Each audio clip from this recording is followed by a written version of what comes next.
Ladies and gentlemen, welcome. It's been a while. It's been a while. SmackDown didn't come because of work. Vlog Weekly didn't come because of work. Raw's coming. Just like Payback's coming. Now, speaking of Payback preview, Payback prediction night is tomorrow on Tuesday. I would do it Saturday, but they got me working like third shift, which is 10 to 6 in the morning, so that's the way the cookie crumbles, I guess. So, we're going to talk about Raw right now. And I know it's been a while, I'm sorry guys, but like I said, that's the way the cookie crumbles. But before we do, something interesting happened to me over the weekend, okay? I bought Black Ops here a while back ago, and I bought it new. And I was playing it, and it messed up. It got one of those rings, like if you move your Xbox and all that. And I called them, and they said, come in and we'll take a look at it. So I took it in, and since I bought it new at GameStop, they gave me a new one. And I traded in a bunch of games, like Left 4 Dead 2, games I wasn't going to play anymore. I had $100, okay, because they were doing their 30-day selling, their 30-day, or their $30 plus and all this. Well, I got like just a little over $100. So I got this game in the process too. Now, I have 6 months of Xbox Live until like December. So if you guys want to play with me, I gave you my Xbox Live account name, my Xbox Live name. Hook me up and we can play. If I got the game, that is. I got Halo 4, Black Ops, Assassin's Creed 3, I got WWE 13. I mean, hit me up and we'll play. But I have to have the game, and you do too. So that's where it cropped up. And with that $100, I not only got this, I basically paid off GTA 5. So basically, got paid no money for it at all. Because this is new $40. So if you want Halo 4, you can go buy it for $40. It's not bad. Anyway, let's get on with Raw. To start off Raw, they did what they said that they were going to do. Triple H versus Curtis Axel. And they start the match. Triple H kind of wails on Curtis Axel. He does a suplex. After the suplex, he puts him in his headlock, and all of a sudden you get like Vince McMahon's theme song. And he does his walk with his hands slapping. He walks around the front of the ring, goes to the timekeeper area, says, ring the bell. Curtis Axel wins by disqualification. So they ring the bell. Josh Roberts says, your winner by disqualification, Curtis Axel. So then Triple H is like, what? No. After Vince left, he gets out of the ring. Triple H does, goes up to the timekeeper's area and says, ring the bell where you're starting this match. So they did that. They rang the bell to restart the match. After that, Vince McMahon goes back down to the ring again, and he goes back to the timekeeper's area and says, ring the bell. Curtis Axel wins by forfeit. So, they said, Curtis Axel wins by forfeit. So then Vince McMahon leaves again, and Triple H gets back out of the ring, goes to the timekeeper's area and says, restart the match. This is going to be a 60-minute Iron Man match. So Vince McMahon turns right back around after he hits the top of the ramp, goes back down to the timekeeper's area for the third time, and he grabs the mic. He says, you need to get a new mic to Josh Roberts, the timekeeper guy, the bell ringer dude. He says, and you need to get a new bell. And he takes the bell and the mic and walks off, so Triple H couldn't restart the match. So no one could restart the match, basically. Okay, and then what we see after that, after we come back from a commercial, is Triple H and Stephanie. They're basically arguing now. This is starting to make it like Triple H and Stephanie are dysfunctional. They're not. They love each other to death in real life. And Triple H and Stephanie are seen And like I said, they're arguing, and Stephanie's crying because of this whole thing, how she's basically stuck in the middle of it. Which I love the McMahon family. I like Stephanie and everything because she's Stephanie McMahon. And your first match of the night was Kane versus Dean Ambrose. Now during the match, the bell was retrieved from Vince McMahon and brought back. So they weren't able to ring the bell. And this match was pretty good. And then the tag team champions came out and basically saved the day. So after that, they opened up the votes for your WWE app vote, and the WWE app vote was, who is Daniel Bryan going to face, either Rollins or Reigns. Now, whoever won that would face Daniel Bryan. Whoever lost would go and face Randy Orton. So all three members were in the Shield in singles matches at one point. And it wound up being Seth Rollins going against Daniel Bryan and Roman Reigns up against Randy Orton. I kind of figured that's how it would be. Well, after that, you see Orton and Daniel Bryan arguing in the back, and Kane's stuck in the middle of it. Well, Vicky comes and she makes a match at Payback, and this match is a tag team match for the tag team titles. It is Daniel Bryan and it's Randy Orton versus the Shield for the tag team titles. Now Kane's not in it, but Kane was getting all mad. He's like, "It's Team Hell No, not Team Randy Orton and Daniel Bryan." She's like, "Don't worry, Kane. I got a match for you at Payback. Since your match ended the way it did tonight, you're getting a United States title match at Payback. So it's gonna be Kane and Dean Ambrose at Payback." Now, I'm already telling you this right now, so you guys can look forward to tomorrow.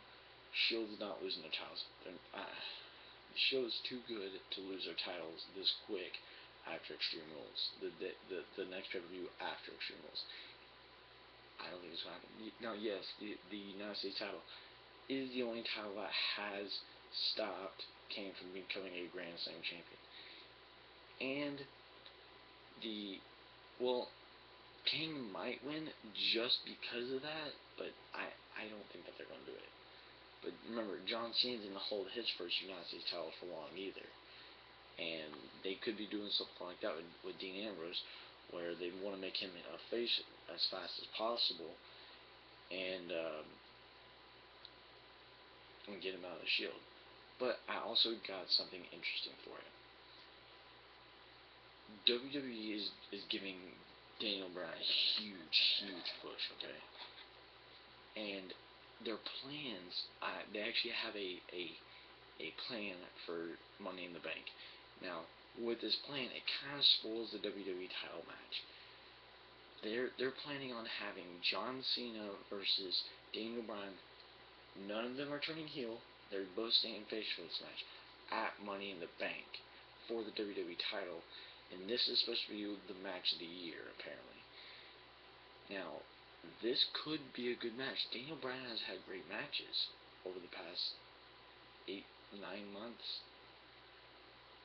He's done fantastic.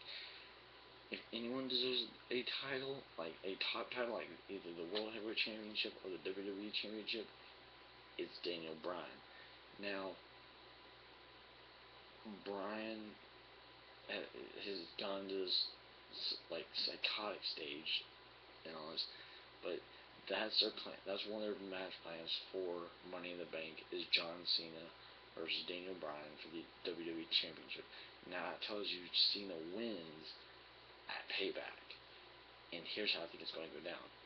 It's probably going to be a count-out victory or something like that with the lumberjack match, but there's no count-outs. But they're already accused, but there's no count-outs.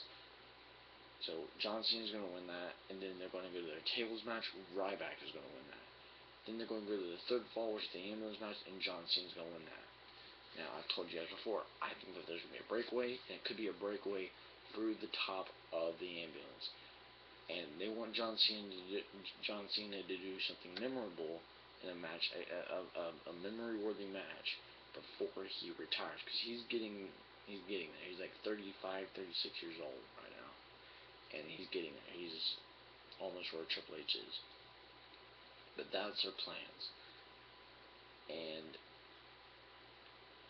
they wanted. This is basically John Cena's last title run, and I think this is his last title run completely. I don't think he's going to hit 12-time world champion. 11, that cuts it for him. John Cena has been eluded from the title. Cena's not a Grand Slam champion because of the Intercontinental Championship. That is kind of interesting. He's never been an Intercontinental champion. But what are you going to do? Let's get back on with this. Your next match wasn't really that long or that good of a match. It was The Miz versus Cody Rhodes. Now, they changed the Intercontinental title match at Payback. They changed it from a triple threat match from Fandango versus Wade Barrett versus The Miz to Miz versus Wade Barrett. So they played on that for the whole match until the end of the match. At the end of the match, Paul Heyman comes out, and Paul Heyman says the Intercontinental title match is now back to a triple threat match. It's now Miz versus Wade Barrett versus Curtis Axel. Curtis Axel is getting a Intercontinental title match. I've added him to my payback card and everything. They added like 3 new matches tonight, which doing it this close, and 4 new matches because they didn't really have the pre-show set. So doing all that this close is dangerous. You're not really prepared for your next pay-per-view, and that's not a good thing. That means this whole thing is probably going to be rushed. So, then they had this video package of Mark Henry returning next week, and I told you guys what they plan to do with Mark Henry. For SummerSlam, they plan to turn Biggie Langston face and leave Dolph Ziggler and AJ. They plan to turn him face. It looked like he was going to turn face tonight with what was going to happen later, but he didn't. But they plan on turning him face and having him up in a match against Mark Henry at SummerSlam. That could be a very good match. It could be because they both won Strongest Man competitions. But Mark Henry got the moniker of World's Strongest Man, so that's how it is. The next thing you see is Stephanie is trying to talk to Vince, but Vince has his back turned, and he says, "I'm not talking to Triple H because, one, he made my daughter cry. He made you cry."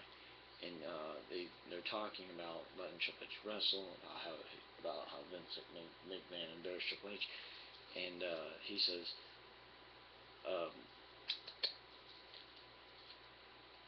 "I don't want to talk to him because I might do something that I will regret, or because he won't like what I say." And that's actually what Triple H said beforehand.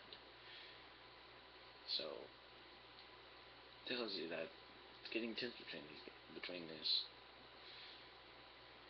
The next thing that happens is Chris Jericho comes out and he talks about his match at CM Punk and how CM Punk always takes him to the limit. He took him to the limit at WrestleMania 28, and he took him to the limit at Extreme Rules after WrestleMania 28, and now he's dying for this match of Payback. But Jericho says he needs this win. He needs to beat CM Punk in his hometown, and to me, he kind of does. Jericho has not won a title in years, and Jericho needs to beat CM Punk to be that much higher on the championship title picture. Now, Jericho then was interrupted by Dolph Ziggler, who made his grand return after 5 weeks. Now, I thought it was if you didn't defend your title within 30 days, you got stripped of the title. What happened to that?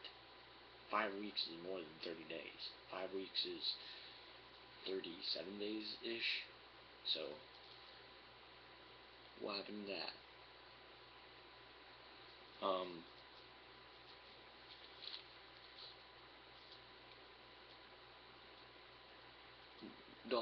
Dolph Ziggler would have accepted the match, but then he sent out Big E Langston. So Big E Langston and Jericho are in the match. At the end of the match, Del Rio actually comes out and attacks Dolph Ziggler because of their match at Payback. And it was a distraction for Big E Langston. Langston sees it, and then he turns around and sees Jericho. He runs for the turnbuckle. Jericho dodges out of the way. He runs into the turnbuckle, and Jericho hits a codebreaker and gets the 1-2-3. That could very well be how CM Punk loses, but it's CM Punk's return. It's in Chicago. He can't lose this match. It'd be stupid to make CM Punk lose this match on a grand return at home, of all things. Now, this next match was just stupid. Where's Jack Swagger? They said he's injured, but they don't want to reveal the real truth on where Jack Swagger is. His court date's up, and he's doing his whole court thing from the Elimination Chamber. You kind of screwed the pooch there, Jack, so you shouldn't have done what you did. You shouldn't have sped, get pulled over, and then get busted for marijuana. But Zeb Coulter was out on commentary for this match. It was Sin Cara versus Antonio Cesaro. Now, Antonio Cesaro won this. He hasn't won a match in months, since, even before he lost his championship. I don't know. I haven't been watching anything. So, if I watch maybe I would do a review over it, but I don't. Vicky then next was seen eating a burger from Hardee's, because Hardee's sponsored the whole thing of Raw, and they're advertising this Hardee's burger, and all of a sudden Brad's like, oh hey Vince, and she starts talking with her mouth full, and Vince is like, that's disgusting. Swallow it and chew it. So he says, what are you going to do about this face-to-face? You can't have this face-to-face, but this close before Payback. So she's like, I don't know. So then Brad actually comes up with a great idea. He says, bring the Lumberjacks out, who's going to be in the match, and have them stop Cena and Ryback from tearing each other apart. Now, the way that it ended is actually kind of interesting. It's not really that interesting, but what are you going to do? You then had your Randy Orton Roman Reigns match, which was a pretty good match, actually. It's been Randy Orton's first singles good match for quite some time now, but this one was actually pretty good. But this wound up being a no contest, so after that you had a very good match. Daniel Bryan versus Seth Rollins. At one point in the match, Rollins started using Daniel Bryan's little chest kicks. Sorry. But it was ineffective because Daniel Bryan then reversed it, and Daniel Bryan gets the win after Reigns does a distraction. Randy Orton was out at ringside. He pulls Rollins off the apron. Rollins sees it, tries to go help him, and then Daniel Bryan gets a schoolboy pin, and that was the end of the match. Well, I guess it was on SmackDown, because I wasn't able to watch SmackDown, because like I said, I work 10 to 6, so that's the end of SmackDown, and so apparently the Secret Admiral was supposed to reveal himself tonight, and Caitlin's like, well, here I am in the ring, so Secret Admiral, come out. Big E Langston's music hits. Now, I said it would have been funny if it was AJ. And it looked like it was Big E Langston. He was all dressed up. He had his flowers. He was about to kiss her. and then he pushes on the ground. And then you had AJ's music hit. I was right. I told you guys. If you guys don't believe me, go back go back a couple weeks and look it up. I said it would have been funny if it was AJ, and it was. It was all mind games like I thought, and AJ said that she abandoned her from all her disastrous romances with John Cena, CM Punk, Daniel Bryan, Kane, you name it, basically she had it, except for with Dolph Ziggler right now. You then had Damien Sandow going against R-Truth. Now, the pre-show for Payback is Sheamus versus Sandow. They've had crappy segments together. This match is going to be bad at Payback. And this match to me is stupid. So luckily it's on the pre-show and people aren't wasting their money to see it, who are going to purchase the $60 plus, maybe even $80 to see Payback, if Payback even gets bought. But since you made this match that's coming up, actually, while this whole Secret Matter thing came out, AJ said that she finally gets what she wants, and she's finally getting what I want: a WWE Divas title match. AJ versus Caitlyn is finally happening at Payback. It's about time. Now this is what Payback is supposed to be about. Old rivals become renewed, basically, or rivalries get settled. This is the perfect place for this match. Has the story been great? No. You could have done better with it, but I don't think that they're done. Now,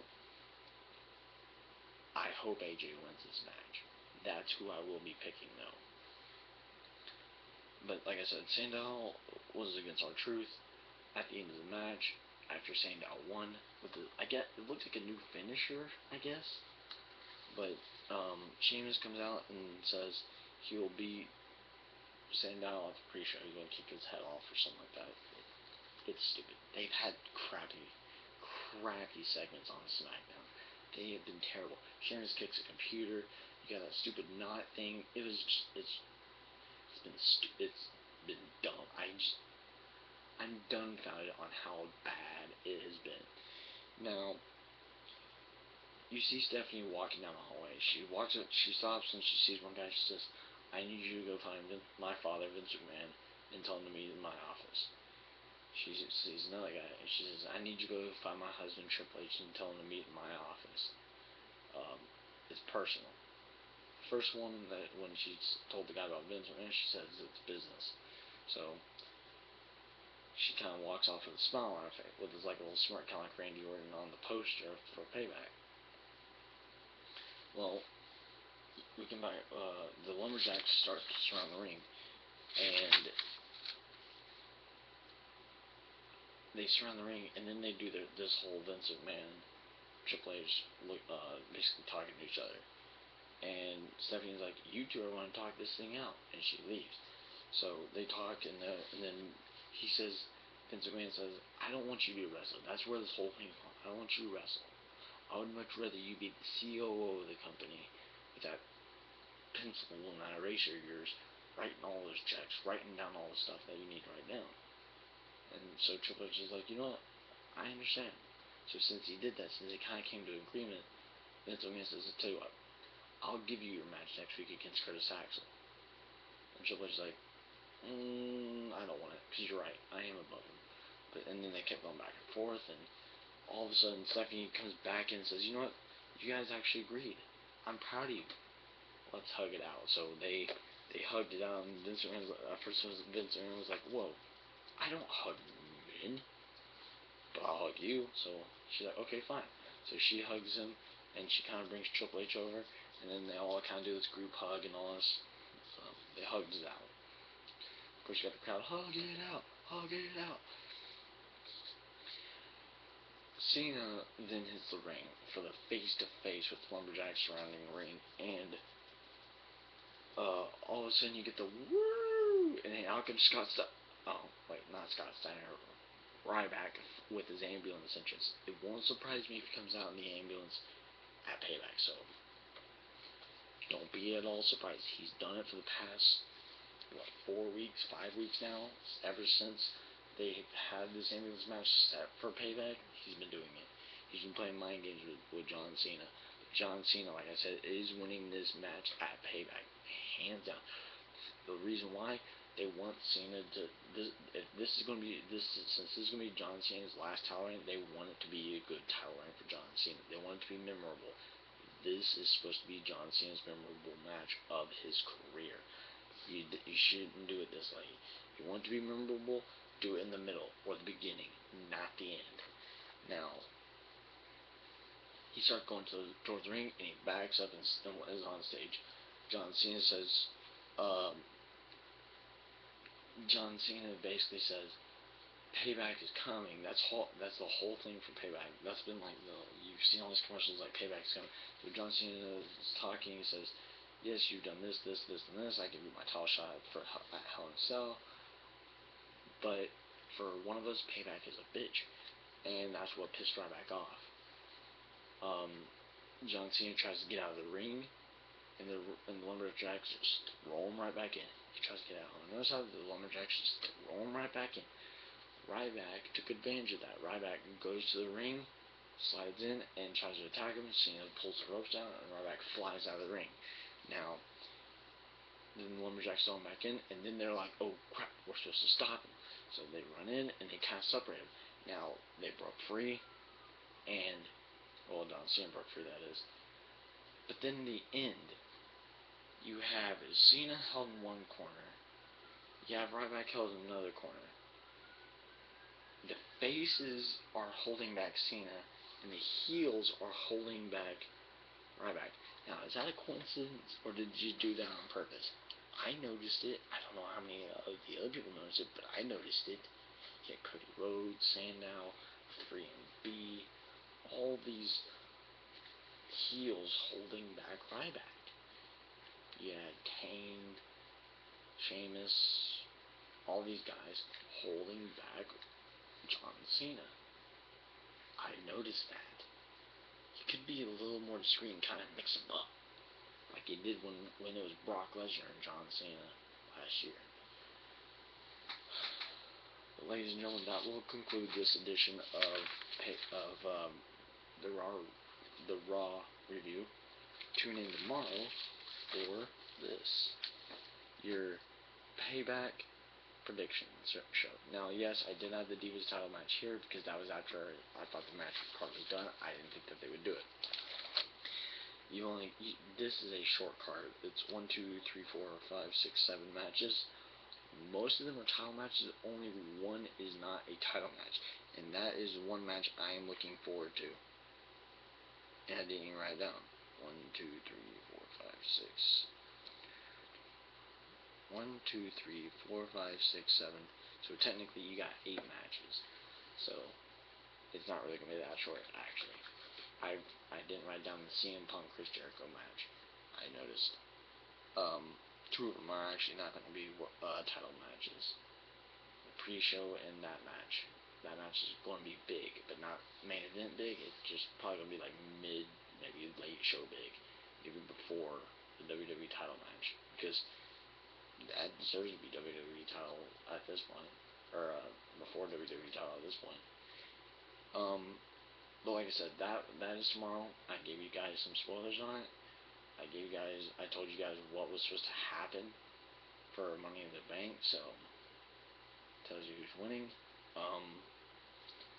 I've got Halo. I've got Blops 2. I'm wearing my Blop shirt. See? Walmart $7.50. Go buy one. I'm not advertising Walmart. I don't work for Walmart. I work for McDonald's. I got a new headset. I am set to game. See? Here's a little reveal. Turtle Beaches. Here's what they look like. These are the X12s. they're wonky, but people have been having problems with these. I found that kind of a solution with the when you put these on. This is your right, and the one with the mic is your left. And you put these on, you can't hear out of the left side if you plug the green part all the way in. If you have Turtle Beaches, you'll know what I'm talking about. There's a green and a pink cord for like your computer, and one's for sound, one's for mic. But the green one, don't plug it all the way in. Plug it in and then kind of pull it out some where you can actually hear from both speakers. So that's how you can get that to work, to hear from both. My opinion of Raw, it was actually pretty good with this whole Triple H segment. You're doing this thing right. You still gotta do the segment though. I think you're probably ending it too early. You could probably bring in his kids still, because that's what you should do. Bring in the kids. Kids are always right. The kids know what they're talking about. They don't want their daddy to get hurt. I mean, Vince McMahon's apparently squirting them with water hoses on Sunday. So that's what Vince McMahon apparently does on weekends. But yeah, ladies and gentlemen, I gotta work, so I'm not off till Tuesday and Thursday. I got no shows that day. And they got me working third shift all week, which is morning to which is like 10 o'clock at night, like I said, to 6 o'clock in the morning. That's when I work, it seems. But that's mainly on Fridays and Saturdays, though. But like I said, ladies and gentlemen, thank you for tuning in to this edition of Raw Review. Tune in tomorrow for the Payback prediction show. I should probably add the CM Punk Chris Jericho match. CM Punk versus Jericho. See, you guys saw it here. I added it right there, right under the Divas title match. See, Punk versus Jericho. Okay, my room's a mess. Blankets, all that.